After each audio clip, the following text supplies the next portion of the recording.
खींच रहे, उधर से घूमरे को खींच रहे, अभी मोदी को भी खींच देंगे। तो आपको सोचना है, 13 तारीख को जब वोट डालने जाएंगे, मेरी इन तमाम बातों पर गौर करिए। और ये जो देशभक्ति की बात ये आरएसएस के लोग करते हैं, ये देशभक्ति की बात ये दोनों शिवसेना वाले करते हैं। अरे बताओ, चीन 2000 स्क्वायर किलोमीटर पर कब्जा करके बैठा हुआ है, ना मोदी के मुंह से निकलता है चीन, ना आरएसएस की जबान से निकलता है। कितने मर्तबा हमने पुकार पुकार कर कहा कि चीन कब्जा करके बैठ गया, मगर मोदी कुछ बोलते नहीं है। मगर मोदी बोलेंगे बच्चे पैदा कर रहे। अच्छा, बाय द वे, मोदी के खुद 6 भाई हैं, अमित शाह के 6 बहने हैं, गोलवालकर के इधर देखो, यहाँ है, कुछ भी नहीं है इधर। गोलवालकर के 11 पैदा किए उनके डैडी। मार इल्जाम हम पे लगा रहे। तो मेरे भाई, एक शेर आपके सामने रखकर, बल्कि 2-3 शेर है। एक हैदराबाद के एक मजाहिया शायर थे, मोइन बंबू नाम था उनका। तो मोइन बंबू बोले, काम नहीं होने के क्यों करने को जा रहे चीचा, भीगी बारूद को तुम आग लगा रहे चीचा, मोटे शीशे की छड़ी आंख पे ऐनक, फिर भी नजरे शीला की जवानी पे लगा रहे चीचा। ये मैं नहीं बोला, ये मोइन बंबू बोले। हाँ, एक बात अब ये सुनो, अब ये मजे का है बहुत, ये काफी हिट हो गया। ये एक हैदराबाद के दखन के एक मजाहिया शायर थे, उनका नाम क्या था, नाम है हरी सिंह। अब समझ जाना किसको बोल रहा हूं मैं, मेरा साथ देना।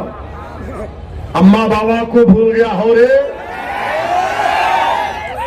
सारी जनता को हौला बना रहा, हिंदू मुसलमान को लड़ा रहा, शादी करके जोरू को भगाता, एनआरसी बोल के हमको डराता, बार बार बाहर के दौरे करता, जनता के पैसे बर्बाद करता, कातिल और जानियों को छोड़ता, बेगुनाहों को कैद करता, मंगलसूत्रों की झूठी अफवाह उड़ाता, गरीब लोगों को मजाक उड़ाता, लोगों को तकलीफ देके खुश होता, चौकीदार बन के उछल रहा, अपनी औकात भूल गया। अब आप 13 तारीख को मेरे को आके नहीं बोलना पड़ेगा, अरे हो रे कहा है रे। तो आप लोग सब 13 तारीख को औरंगाबाद की फिजाओं में क्या नजर आएगा, औरंगाबाद की फिजाओं में क्या नजर आएगा, औरंगाबाद की फिजाओं में क्या नजर आएगा, कौन जीतेगा, जीतने वाले का नाम क्या होगा, जोर से बोलो, जोर से बोलो, औरंगाबाद जिंदाबाद, औरंगाबाद जिंदाबाद। अब आप डाल के खींचना, कैसा खींचेंगे,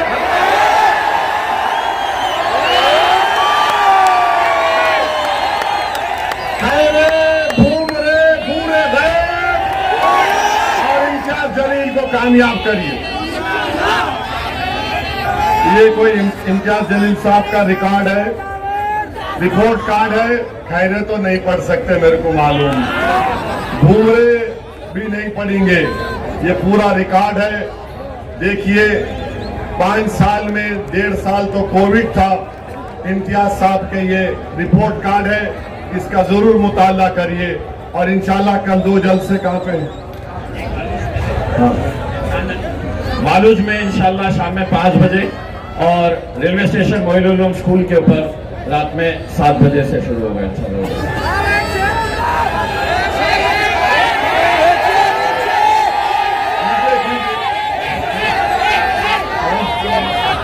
बटन नंबर 7 है, और बटन नंबर 7 पे दबा के बटन दबाइए, पतंग के हाँ होगा कितना।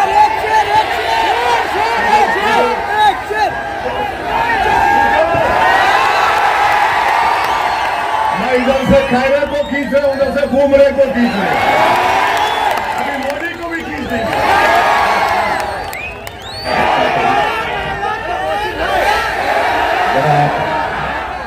बैरिस्टर असदुद्दीन ओवैसी साहब और स्टेज पर मौजूद तमाम मजलिस इत्तेहादुल मुस्लिमीन के जिम्मेदार हैं। मैं बात कहना चाहता हूँ, ऐसे दसेगा कौन, सब जानता हूँ मैं। कैसे दसेगा कौन, सब जानता हूँ मैं। कहाँ किसी का खौफ मानता हूँ मैं। जंगल के हो या हो आस्तीन के, सांपों की सारी नस्लों को पहचानता हूँ मैं। अल्हम्दुलिल्लाह मेरे भाइयों, 2014 में आपके बीच में आया था।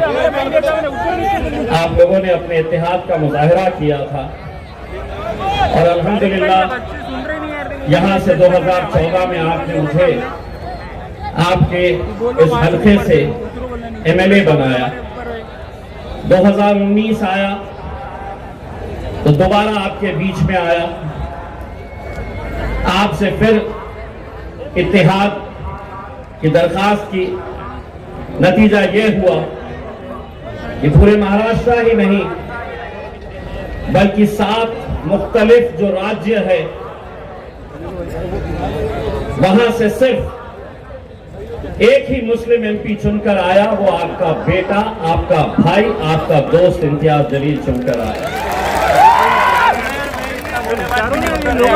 2014 में बोलते थे आएगा ही नहीं।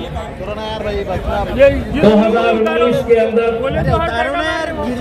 वही चंडाल चौकड़ी जो अब आपकी महफिलों में आते हैं और कहते हैं कि कैसे जीतेगा, ये वही लोग हैं जो 14 में भी थे, 19 में भी है, 24 में भी है और इंशाअल्लाह 29 में भी आप लोग वही हिसाब किताब करते रह जाएंगे। इम्तियाज जलील वहां जरूर जाएगा इंशाअल्लाह। आपको आज भी हिसाब किताब दिखाया जा रहा होगा कि पहले ये थी तो जीत गए थे, अब फिर चौराहों पर, चबूतरों पर, होटलों पर या किसी के बंगले के ऊपर शीर खुरमे के बहाने आपको बुलाया जाएगा और आपको हिसाब किताब दिखाया जाएगा कि कैसे जीतेगा। मैं उनको एक बात कहता हूं, तुम इस जमीन के ऊपर मेरा हिसाब किताब कर दो, लेकिन मेरा हिसाब तो मेरा रब वहां पर बैठ कर करता है अल्हम्दुलिल्लाह। वरना क्या वजह है कि आज जो भी साजिशें चल रही है, ये वही लोग हैं जो कहते थे कि आएगा ही नहीं। उनके बोलने का अंदाज आता क्या, कैसे आता, हिसाब किताब गिनती सब बताते रहते थे, लेकिन अल्हम्दुलिल्लाह आए। और आज जब ये इलेक्शन हो रहे तो आप एक साजिश तो अच्छी तरह से समझ चुके होंगे कि मुसलमानों का एक गठ है और एक गुट है जो कहता है कि नरेंद्र मोदी को हमें हराना है, तो यहां पर शिवसेना को जिताना है। इम्तियाज जलील को हराना है यहां पर, मोदी को वहां पर गिराना है। तो 48 सीटें हैं महाराष्ट्र के अंदर। मैं आपको यकीन के साथ कहता हूं, अगर उन 48 में से 47 भी अगर ये जीत गए, जब वक्त आएगा नरेंद्र मोदी की आंखों में डालने का, तो भीगी बिल्ली बनकर ये बैठे रहेंगे और वहां पर असदुद्दीन ओवैसी, अख्तर इमाम साहब और इम्तियाज जलील नरेंद्र मोदी की आंखों में आंखें डालकर ललकारेगा।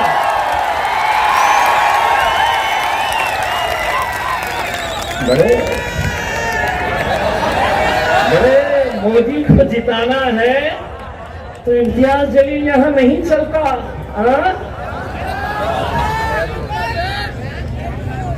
ये आपकी यही गुलामगिरी, यही चाटुगिरी, यही तलवे चाटने की वजह से आज इस मुल्क से आपकी क़यादत खत्म हो चुकी है। यही तलवे चाटने से कभी सोचा था किसी ने ये औरंगाबाद जैसे शहर से जहां शिवसेना कहती थी कि ये हमारा गढ़ है, किसी ने तस्वर नहीं किया था, लेकिन ये आप लोगों का इत्तेहाद था जिसने यहां से शिवसेना को उखाड़ कर फेंका और मजलिस को यहां पर आपने अपना झंडा लहराया। अब तो कैसे कैसे आ गए हैं।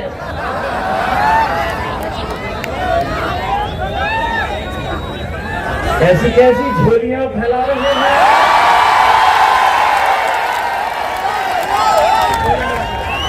यहां पर भी भेजे गए थे, महफिल मेरी सस्ती है, एक सुन लो रे, तुमको क्या बोलते पता है? बेगानी शादी में जब मेरी महफिल सस्ती है आ जाते, बोले चलो दूल्हे बन जाएंगे कल। हर वक्त आप देख लीजिएगा, जब महफिल सजी कि ले लेते हैं 200-300 रुपये, चलिए आ जाइएगा। तुम झोली यहीं तक फैलाते रहो। कव्वाली सुने हो? भरत झोली लौट कर मैं जाऊंगा खाली। अरे मांगना है तो उससे मांगो रे, किसके सामने तलवे चाट रहे हैं? उससे मांगो। और मैं आज भी ये कहता हूं, लोग मुझसे पूछते हैं, ये लोग बार बार पूछते हैं मेरे से, जीते क्या, कैसा आते? बोले 2019 में आपको कितना भरोसा था कि आप जीतेंगे और 2024 में आपको कितना भरोसा है? तो मैं उनको ये कहता, 2019 के अंदर मुझे 100% यकीन था मैं जीतूंगा, लेकिन अब वो इंतजार करते, मैं कुछ तो भी बोलूंगा। 2024 में 200% यकीन है कि 4 जून को हम हिंदुस्तान का सबसे बड़ा जश्न यहां पर मनाएंगे।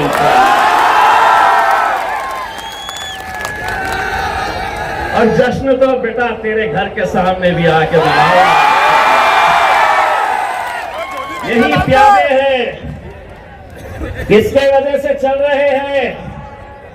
गाड़ी में पेट्रोल कौन डाल रहा है? सब जानते हैं बेटा, हम सब हिसाब निकाला जाएगा।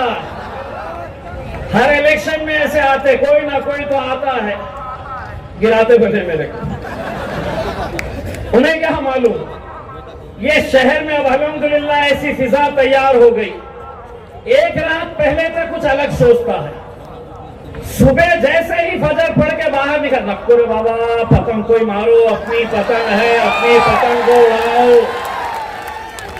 अल्हम्दुलिल्लाह मेरे भाइयों, आज क्या वजह है कि 10 ऐसे राज्य हैं जहां से एक भी मुसलमान को टिकट नहीं दिया गया, और ये आपके बीच आ रहे हैं और कहते हैं कि एकलौता एक, उसको यहां पर गिराना है। अगर मैं गूंगा, मुक्का और बहरा रहता तो कोई दखल नहीं लेता, बोलता चलने दो। लेकिन उन्हें एक बात पता चली है कि पिछले 20 सालों से पार्लियामेंट के अंदर अकेला मेरे भाई बैरिस्टर असदुद्दीन अवैसी साहब अकेले मुकाबला करते थे। अब तकलीफ ये है कि ये आया है तो ये भी बहुत बोलता है भैया, और बोलता ही नहीं है। असद भाई जब बोलते हैं और वहां से भाजपा का, यहां से कांग्रेस का, वहां से राष्ट्रवादी का, यहां से शिवसेना का, जब असद साहब को टोकते हैं तो इम्तियाज जलील पीछे जाकर बैठता है और उनको क्या कहता है? चल बैठ रे बैठ।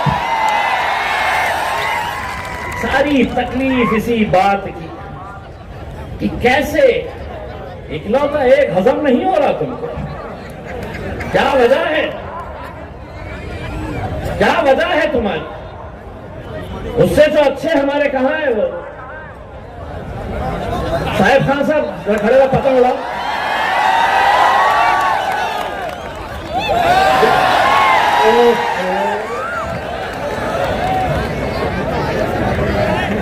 कुछ दिन पहले के इनके इंटरव्यू देख रहा था, मैं तो डर जा रहा था।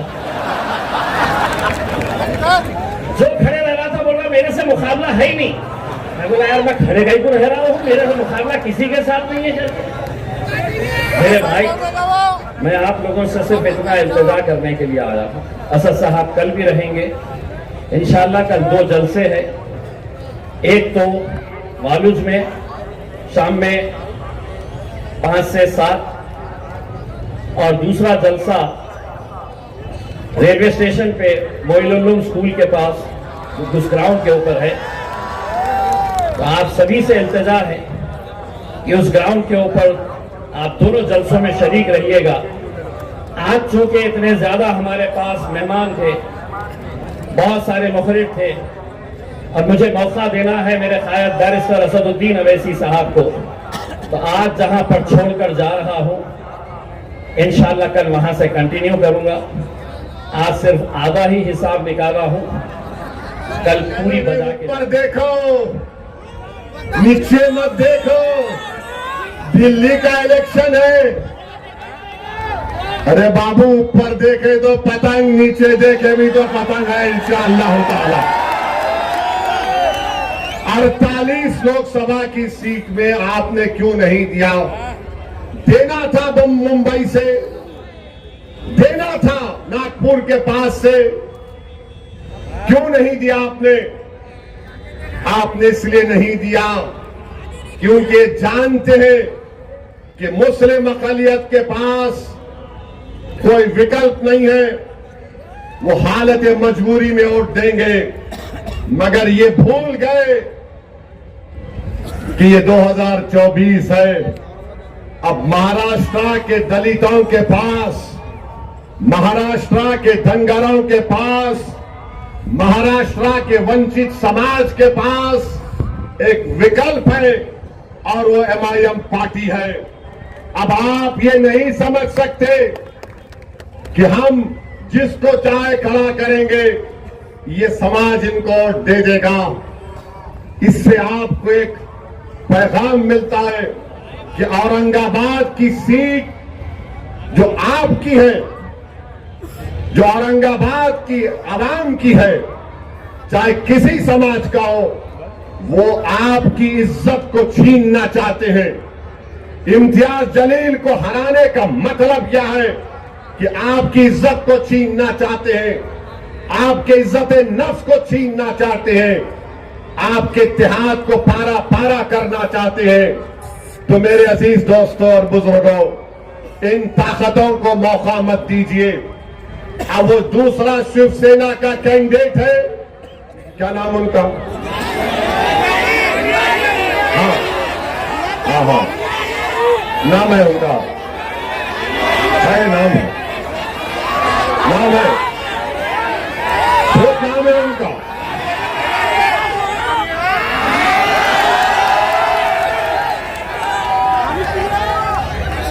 झूम रे झूम बराबर झूम, उन्होंने खुद जोत बनाते हैं उसके ऊपर। और मेरी नजर में मैं शराब को कुत्ते का पेशाब बोलता हूं। मेरा डेमोक्रेटिक राइट है मेरा। अब उन्होंने एक है, उन्होंने जोक बनाते हैं उसके ऊपर। मेरे भाई एक तरफ घूम रहे और झूम रहे, दूसरी तरफ खैरे, और एक बीच में एक शरीफुल नफ्स, एक मासूम चेहरा रखने वाला आपका खादिम इम्तियाज जलील। आप तीनों की तस्वीर को सामने रखो, भूमरे, खैरे और इम्तियाज जलील, और आपको पता चल जाएगा कि भाई इन दोनों को देखे तो डर लग रहा, इसको देखे तो अपना लग रहा।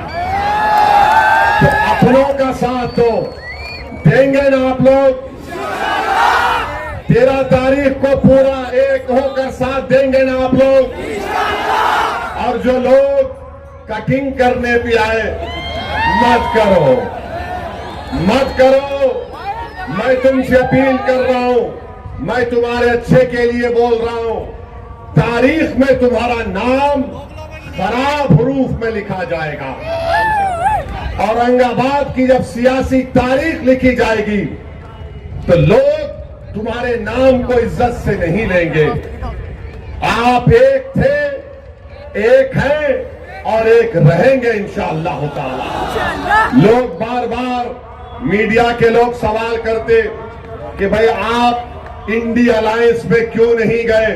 3 मर्तबा इम्तियाज जलील ने अवामी तौर पर स्टेटमेंट दे दिया कि हम लोग अगर बातचीत करेंगे तो हम तैयार हैं, मगर ये लोग बातचीत करने को भी तैयार नहीं थे।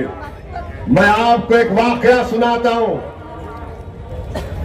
एयरपोर्ट पर बैठा हुआ था मैं, आज से चंद दिन पहले मेरे बाजू एक बहुत बड़े इंडी अलायंस के नेता एयरपोर्ट पर देखे।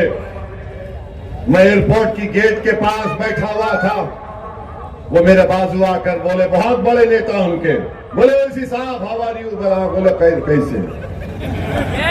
अब मैं बोला ये कहां सुबह सुबह भला बैठूं। बोला साहब एयरपोर्ट जनता का है, पूछना क्या है, बैठो। आप लोग तो जहां नहीं बैठना वहां जाके बैठ गए। बोले क्या मतलब। मेरा शिवसेना के बाजू बैठ गए।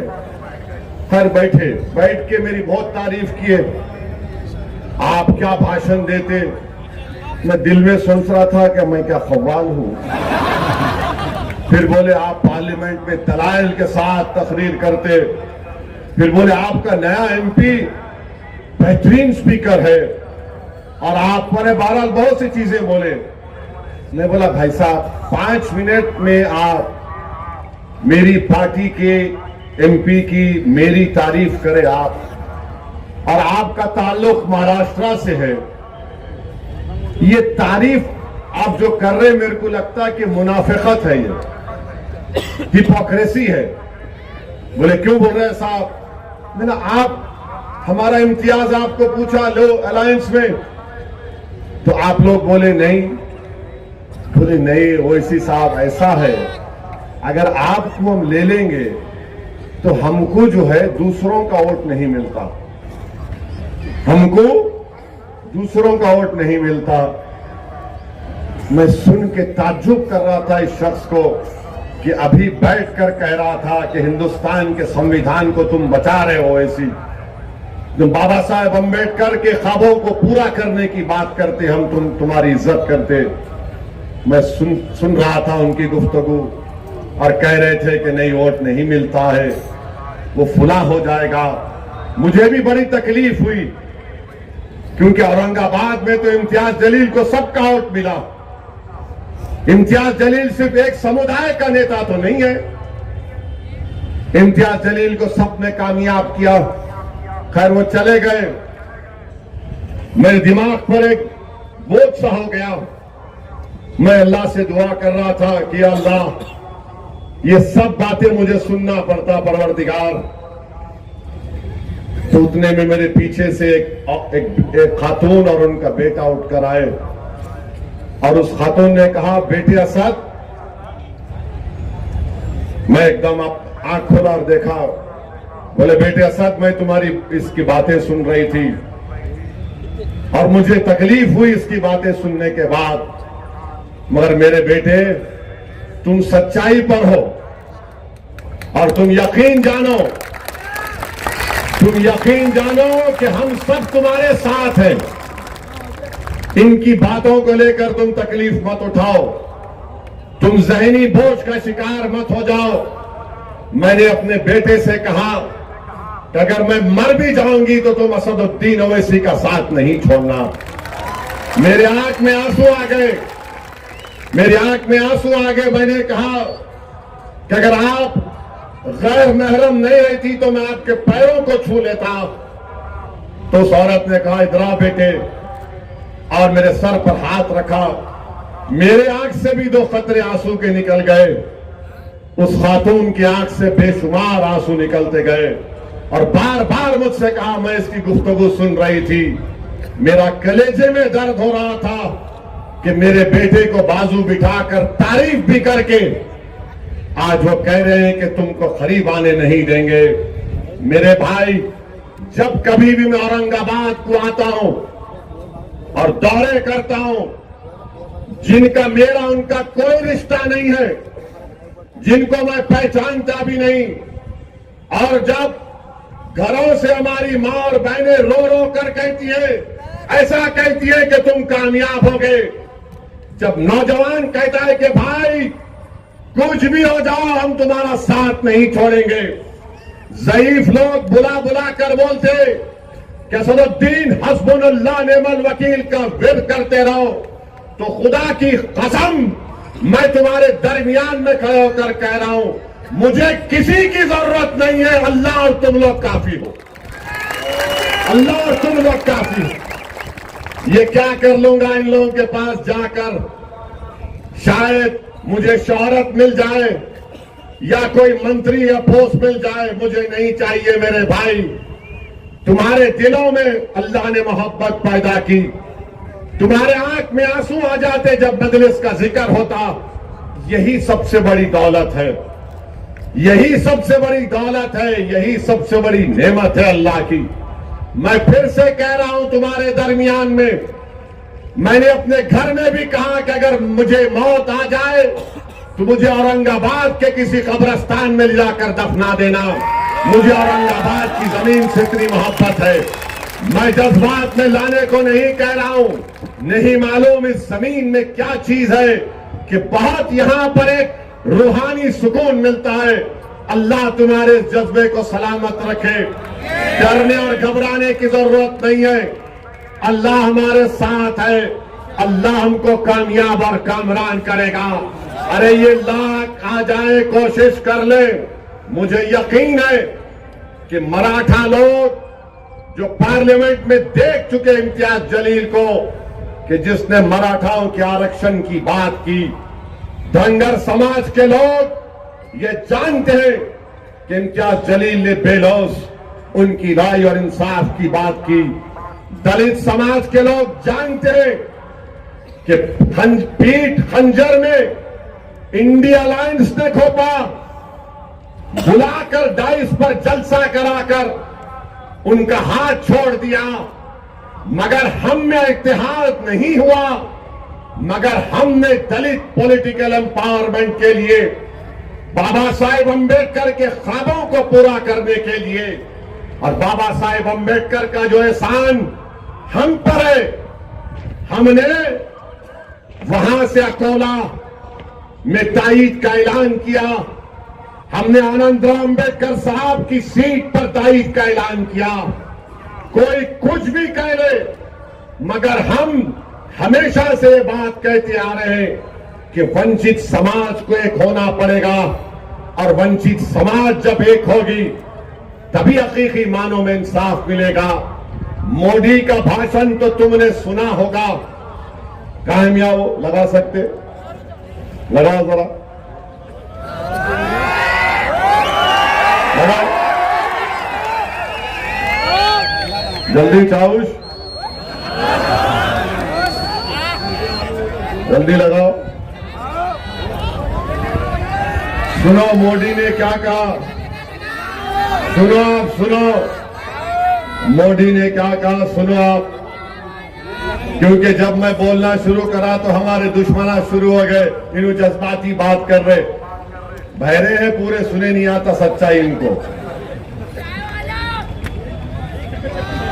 लगा लगा उनकी सरकार से उन्होंने कहा था, सुनो, देश की संपत्ति पर पहला अधिकार मुसलमानों का है।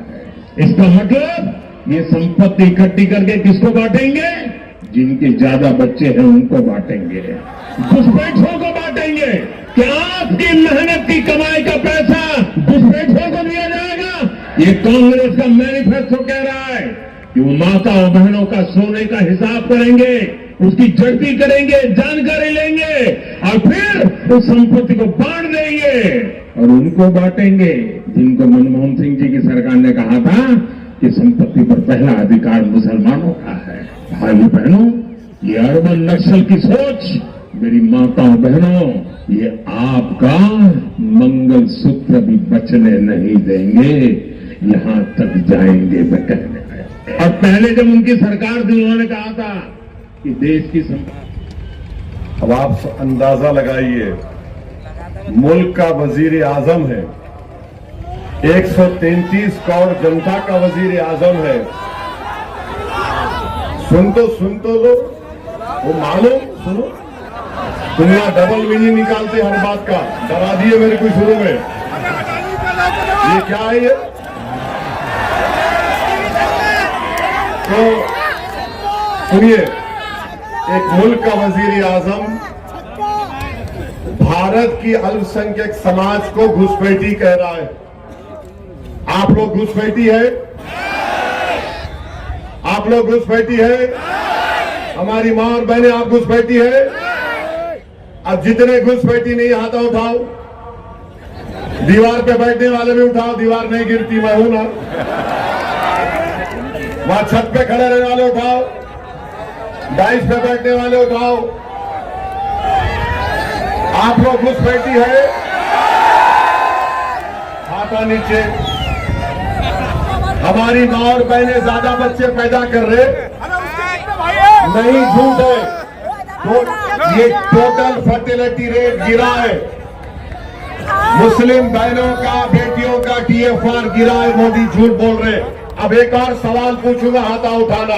क्या आपको पसंद है कि किसी हिंदू बहन के गले से मंगलसूत्र उतार कर अपने जेब में रखना? आपको पसंद है? जैसे बोलो, आपको पसंद है? ये मोदी बोल रहे हैं। और आप सुनो, आप भरा हाथ सुनो हाथों हौरे पे हाथों धरो। अब आपको मालूम होगा कि 5 साल में हमारी मां और बहनें बैठी हुई है, 5 साल में 19 से 24 के दरमियान में भारत की महिलाओं ने, ये पॉइंट जरा मीडिया नहीं कैरी करेगा, आप लोग इसको वायरल करेंगे ना, करना। ये पॉइंट मीडिया डरता जरा मोदी से, हम इनके बाप से नहीं डरने वाले। तो 5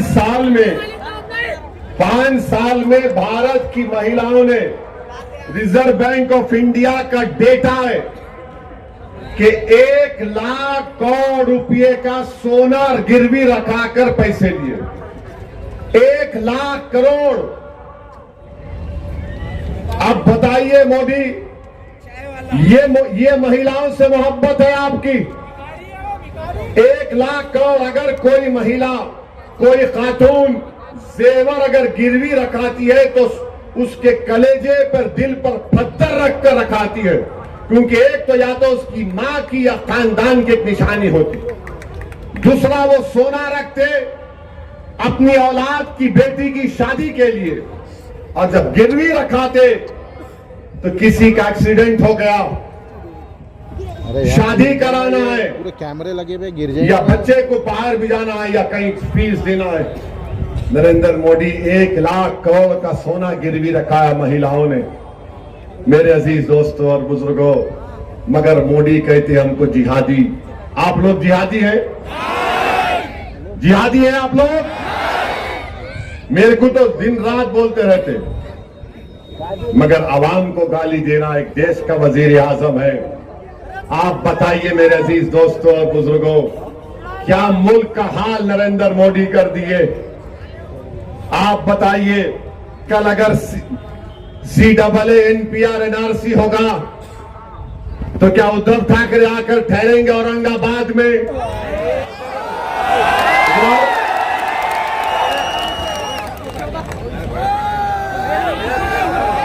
बहुत अच्छा है। अगर इनका नाम, तीनों का, डॉक्टर साहब का नाम आ गया NRC के लिस्ट में, कोई भी जाकर बोलेगा इनके नाम का ऑब्जेक्शन है, इनको इनके दादा का बर्थ सर्टिफिकेट लाना पड़ेगा, डॉक्टर साहब को परभनी जाके लाना पड़ेगा, इम्तियाज साहब को कहां से लाएंगे? नहीं ला सकते। और अगर कल NPR NRC होगा, औरंगाबाद की आवाम तो क्या उद्धव ठाकरे आके खड़ेंगे? क्या ये दोनों चचा भतीजे आएंगे? कौन आएगा और कहेगा कि हम कानून को फाड़ते? किससे कागज पूछ रहा पूछ? असदुद्दीन ओवैसी, इम्तियाज जलील आएंगे।